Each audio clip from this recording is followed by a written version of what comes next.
What do we got? What do we got here? This car, actually, as you can imagine, Elvis in his movies, wanting to be a race car driver, probably loved driving fast. Yeah. So it only makes sense that he owns a Ferrari Dino. It's a 1975 Ferrari. Top speeds around 200 miles an hour. You know.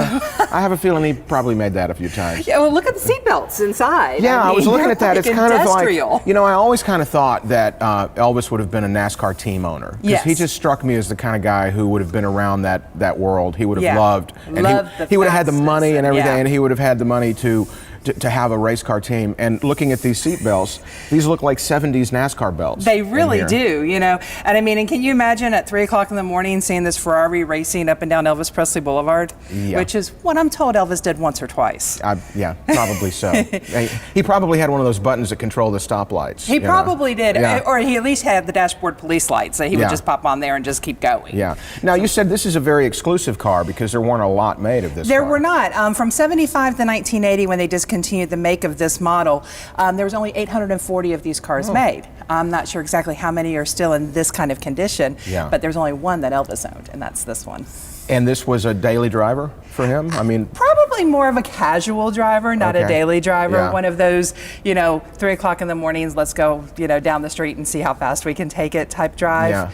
Yeah. For a daily driver, he was more into the Stutzes and things like that, stuff we showed in the last episode. Now, with the cars that Elvis had, at any one time, what was like the average numbers of cars parked at Graceland? Up to 20 at a time. Yeah, it was kind of like we said, I think we said this last time, that it was kind of like a sign that if you saw all these cars parked in front of the house, you knew Elvis was home. They were all there. And they were all there, and it was everything from trucks that were used for landscaping, Broncos, things like that, to the pink Caddy, to the Ferrari. So it was all kinds of brands, all kinds of styles. Yeah. This car actually only cost Elvis a little over $20,000 when he bought it.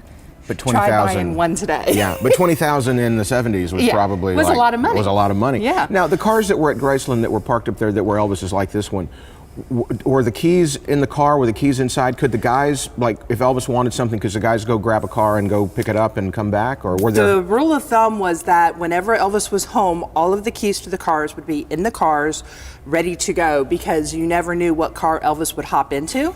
Yeah. And so that's kind of was the rule of thumb. And a matter of fact, Delta, Elvis's aunt, was notorious for taking all the keys out of the cars and putting them where they belonged in the kitchen. And so there was a little battling going back and forth sometimes with that. But the rule of thumb was that all the cars had their keys in them. Elvis would hop in the car first, and then everybody else would hop in the other cars to take off. I pity the person who, they sneak into Graceland to steal a car.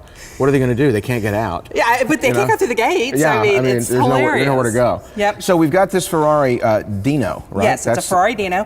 And something that you noticed earlier is the radio. Yeah. It's not in the dash. It's actually it's in the console between the seats. Yeah.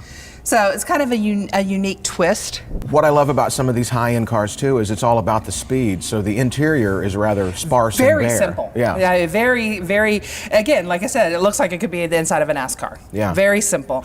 And yes, Elvis did know how to drive a manual. If anybody wondered. Yeah, probably so. And this is also one of those cars too. It looks fast standing still. Yes, it does. It just looks super sleek.